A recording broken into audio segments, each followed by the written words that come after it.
Hello, and welcome to another edition of the Florida Writer Podcast, a discussion about writing and other things. Recorded live at the 18th Annual Florida Writers Conference.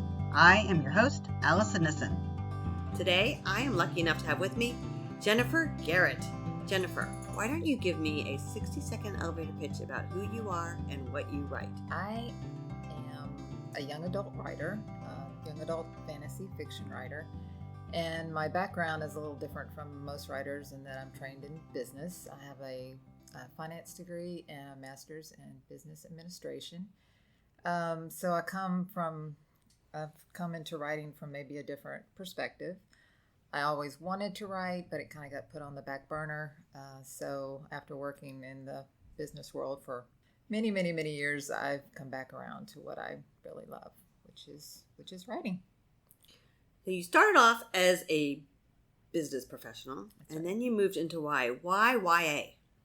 Probably because I enjoyed it so much growing up. I did write short stories and poetry when I was young and really had some fantastical stories of unusual places and planets. But it did get put on the back burner because real life and family and commitments, and I felt like I needed to get more serious, and so I did. I just left it behind for a little while. And you're currently writing a series? That's right. The Realms of Chaos series, which so far I've got Remeon's Destiny and Remeon's Quest written. 2 more to come. And Remeon's Quest is Earth year 1930. That's right. Is this sci-fi and you've recreated 1930? How does this... I'm curious about the world that you've built. Okay, so it's 1930 on Earth, so it does have a little bit of a historical feel to it, and it is a YA coming-of-age sci-fi fantasy, so it's got a mixture there of genres. And my main character, Jack, it's during the Depression, so that helps mold his character. He's working in the coal mines of Utah at the time, and a tragedy sends him out on his journey, where he meets Sidekick Harry, who hangs around with him throughout the 2 books that I've written so far. And they get picked up by a spaceship full of telepathic aliens and get taken to the planet Remeon. And they are looking for test subjects for a cure that they are looking for that has been haunting their civilization for generations now. So they are held against their will and tested for the cure. And meanwhile, Jack, the main character, falls in love with a head of council there on Remeon. And while the society is more or less fracturing around them, 2 factions form. And, the question becomes which side of power will ultimately reign. I am always interested in world building because I tend to write nonfiction. So my world is very concrete, and I have the parameters because they're the ones I live every day. If I drop a cup on the ground, it's going to break. What is different about the worlds you've built? Coming from 1930 on Earth and then going into Remeon, it is very, have a lot of different sci-fi elements in place, and the world is a lot different. It's cold as far as feeling, and they are fighting technologically to get ahead of this disease that they've been fighting for so long. And interpersonally, they're very separated due to the effects of the disease. For example, procreation is done in a lab because of the effects of the disease. And so that creates a whole different dynamic than, of course, we have on Earth with couples who live together and procreate together. And how is this received by the YA? They understand the whole difference between this world and what our world would be. This is truly curious because I don't write YA, and then I don't read science fiction. So I'm coming from a place of true curiosity. If it's accepted by the YA community, you mean? Yes, so we can adjust this question. But I'm thinking about the giver. And that was a story, I believe that's a YA story. Yeah. And that is a story where mating is different than it is here. Is that something similar? So the audience... Questions of sexuality do come up and are dealt with more in an emotional context, because obviously coming from Earth, you've got a different... you understand the way things are handled between two couples, and that is the way Jack understands it as well. But then coming into Remeon and being faced with the fact that he is being tested for a cure and also falling in love at the same time, and those two different worlds are coming together, and the developing love story helps get into those differences in the society. So that's dealt with without getting too deep into the sexuality piece. It's more of an emotional. And what are you context. hoping that the audience gains from reading your books? Is there a message that's underlying? Well, yes, love and loss play heavily into my books, and there's definitely an underlying love story here, as I've alluded to. Finding your inner strength, which both the main character Jack and the young woman he falls in love with, Wisterly, in the story, both have to find their inner strength, and following your destiny, which goes. I've got that planned throughout the whole structure of the series, and I think that's very real for young adults and adults. I have a market in the a lot of adults enjoy reading my books as well. I do like reading YA. They tend to have a lot of impact in their stories. They write a little tighter, I think, in YA. That's my opinion, is they write a little tighter, and so the stories move faster. Is that true? I'm guessing here. Yeah, I've had a lot of people come back to me and say, adults especially, the reason that they like YA is because it's very clear cut in their minds. There's bad and there's good, and it's a little bit more obvious which is which. And they enjoy the fact that they believe the ultimate resolution is going to be for good. Now, a lot of YA writers today aren't writing that way, but I like looking forward to an ultimate good.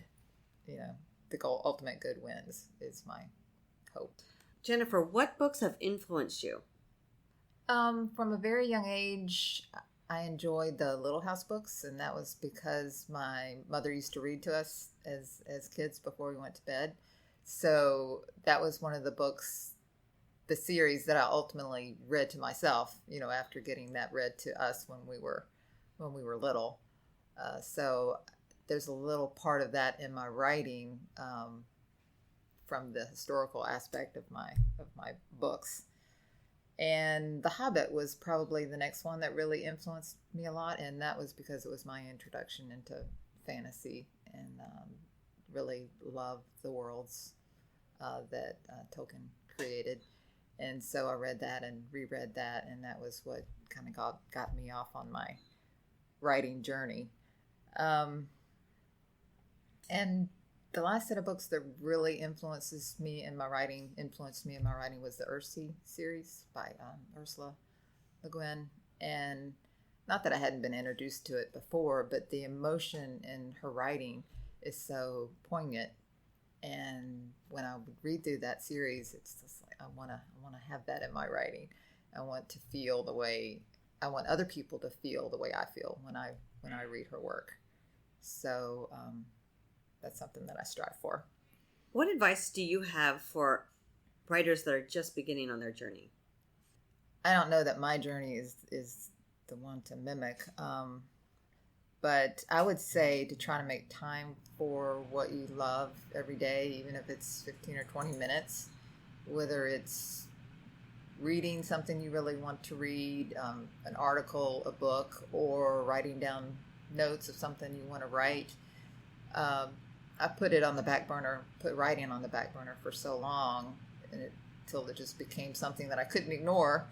And I would say making time for that, would have made a big difference to me if I had made a time for that in my life during the years that were so intense with school and work and family. I think it would have helped me out a lot to go ahead and try to make time for that. And do you have a writing ritual now? Yes and no. I try to write every day, and sometimes that means outlining, sometimes that means listening to training, sometimes that means editing, but I try to make time for it a significant portion of every day. So sometimes that means I'm doing it late at night, but it kind of feeds my soul, so I like to make sure that I do that every day. And do you have any plans for future books? Are you continuing with a series? Or are you going to start a new one? I have lots of plans for series. They've been brewing for so long. But I've got 2 books out in this current series, and there's 2 more planned.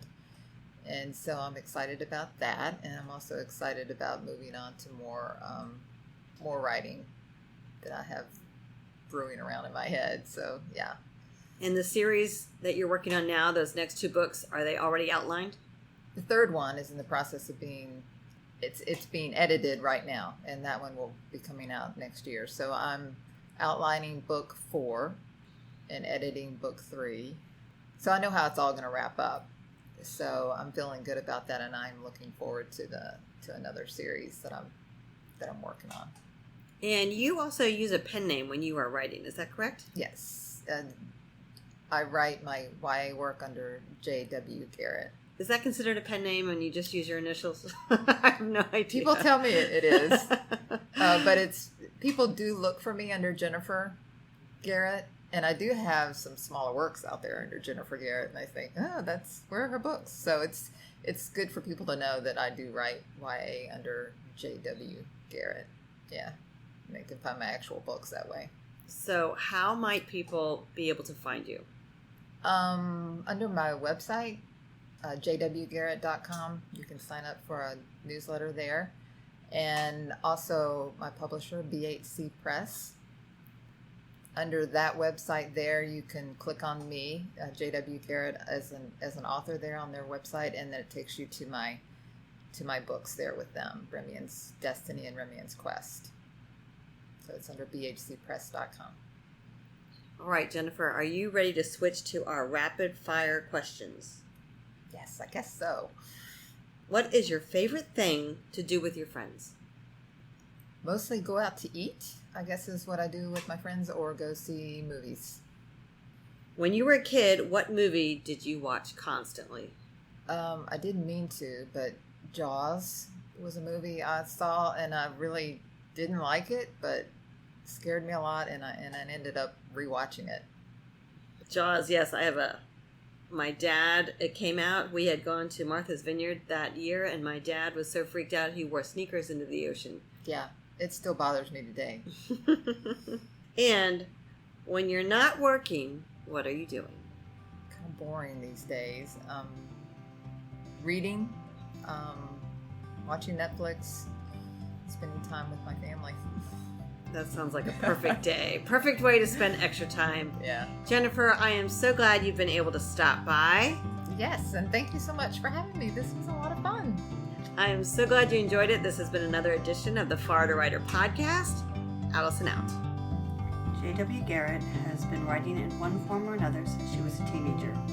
She currently lives in Florida with her family, but loves the mountains of Virginia where she was born. Her writings include YA fantasy as well as short stories. Since completing Remeon's Quest, Earth Year 1930, the prequel to her YA fantasy series, Realms of Chaos, she's been hard at work on the next in the series, scheduled for release in June 2020. When she's not hanging out with her characters, her favorite activities are reading, running, and spending time with family. Visit her at her website, www.jwgarrett.com. This has been another edition of the Florida Writer Podcast. For more information about the Florida Writers Association, visit us on the web at floridawriters.net.